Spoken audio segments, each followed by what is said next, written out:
Hello everyone, welcome back to my channel once again. I hope everyone is doing really well. है ना? तो बढ़ते हैं आज के प्रॉब्लम की ओर जिसका नाम है score of a string leet code 3110, है ना? तो क्वेश्चन इजी मार्क करके रखा है, तो ऑफ कोर्स इजी है भी सवाल, है ना?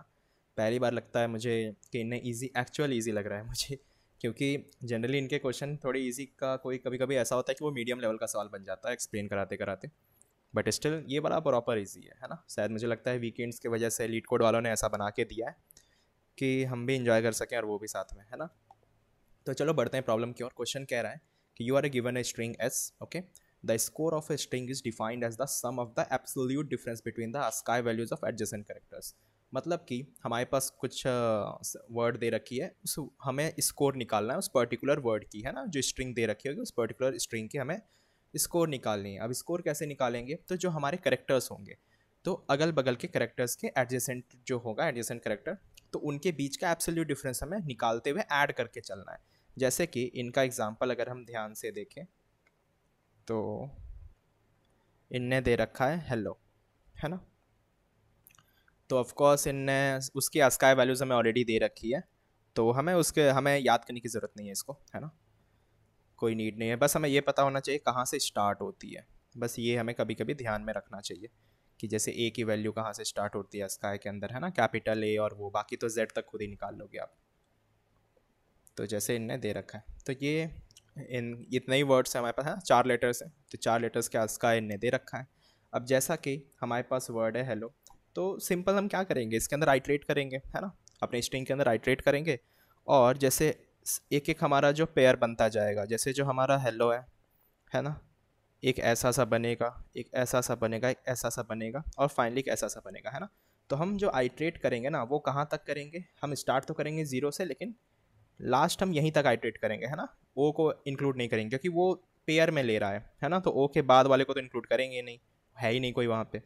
तो बस हम n-1 तक करेंगे, सेकेंड लास्ट एलिमेंट तक ही चलेंगे, राइट?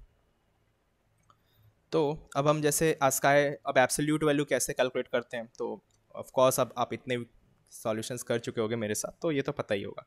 अब जैसे इस पहला कौन सा है, एच और ई है, तो हम देखेंगे एच की आस्काई कितनी है, तो 104 है ना? माइनस 101 एब्सोल्यूट डिफरेंस है, राइट? तो एब्सोल्यूट का यही मतलब होता है कि मतलब हम मैथ्स में इसको मॉडुलस कहते हैं। तो इससे ये होता है कि आपकी नेगेटिव वैल्यू भी अगर आएगी ना, तो वो पॉजिटिव ही ट्रीट करेगा उसको, राइट? ऐसा नहीं कि -1 आ रहा है तो -1 रहेगा। अगर इन ब्रैकेट्स के अंदर है तो इसका मतलब वो -1 भी +1 को ही डिनोट कर रहा होगा। क्लियर? उसके बाद क्या होगा, ई एल है, ई की कितनी है अस्का है, तो 101 है, एल कितनी है, -108, ठीक है?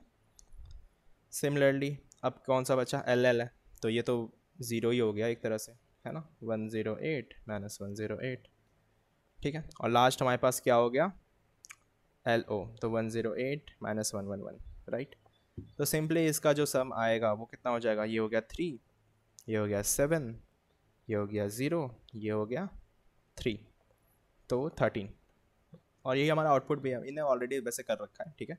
तो मैं बस दिखा दिया कि किस तरीके से हम इसको परफॉर्म करेंगे। तो ये वाला पार्ट था हमारा एच ई का, है ना? ये था ई एल का, ये था एल एल, और ये था एल ओ, राइट? तो सिंपल हमें कुछ नहीं करना, हम बस आइटरेट करेंगे और ये चीज़ परफॉर्म करेंगे। अब देखो हम C++ और जावा वाले टाइप के लोग हैं ना? पाइथन भी करता हूँ मैं, ऐसा नहीं कि पाइथन नहीं करता मैं, क्योंकि मैं डेटा एनालिसिस मशीन लर्निंग वाला ही काम ज़्यादातर करता हूँ। तो उनमें थोड़ा प्रॉब्लम हो सकता है, जैसे हमारे में हम सीधा आस्काई को यूज़ कर सकते हैं, राइट? लेकिन पाइथन वालों को एक फंक्शन यूज़ करना पड़ेगा ऑड का। तो जो पाइथन वाले होंगे वो उनको समझ में आ गया होगा मैं क्या कहना चाह रहा हूँ। तो उसमें डायरेक्ट आस्काई एक्सेस करने का प्रोसेस नहीं, हम जैसे कैरेक्टर ऐड करके जो हमारा करेक्टर होता है वो ऑलरेडी एज आस्काई ही ट्रीट करता है ना हमारे जावा और C++ के अंदर, लेकिन उनके में ऐसा कोई फीचर नहीं है। तो वो उसको एज अ करेक्टर ही, एज ए स्ट्रिंग ही मान लेता है पाइथन, है ना? तो हम क्या कर रहे हैं यहाँ पे, हम सेकेंड लास्ट एलिमेंट तक ऑफकोर्स n-1 तक हम आइट्रेट करेंगे, राइट? उसके बाद हम क्या करेंगे, जो हमारा आंसर है उसके अंदर सिंपली ऐड करो, क्या ऐड करो, एब्सोल्यूट वैल्यू, है ना? मैथ डॉट एब्सोल्यूट, तो एस डॉट कैरेक्टर एट कौन सा, आयत करेक्टर पहले तो, है ना? और हम माइनस कौन सा करेंगे, जस्ट उसके नेक्स्ट वाला करेक्टर, करेक्टर एट i+1 वाला, राइट? इससे हमारा आंसर अपडेट हो जाएगा, ऐड होता जाएगा। और सिंपली रिटर्न कर दो आंसर। बस इतना सा ये प्रॉब्लम था, कुछ भी नहीं था इसमें। ओके तो हाँ, चला गया हमारा कोड। आई होप ये सॉल्यूशन क्लियर ही रहा होगा। इसमें तो मुझे लगता भी नहीं इसमें कोई डाउट रही होगी, है ना। 99.87%। गुड। तो बस सर आज के प्रॉब्लम में इतना ही था। ऑलराइट, बाकी फिर हम मिलते हैं अगली वीडियो में। तब तक के लिए keep learning, keep coding, keep exploring. See you guys in the next video and do like share and subscribe the channel. Okay, मिलते हैं यार अगली वीडियो में and enjoy the weekends. Okay, take care यार, मिलते हैं, बाय।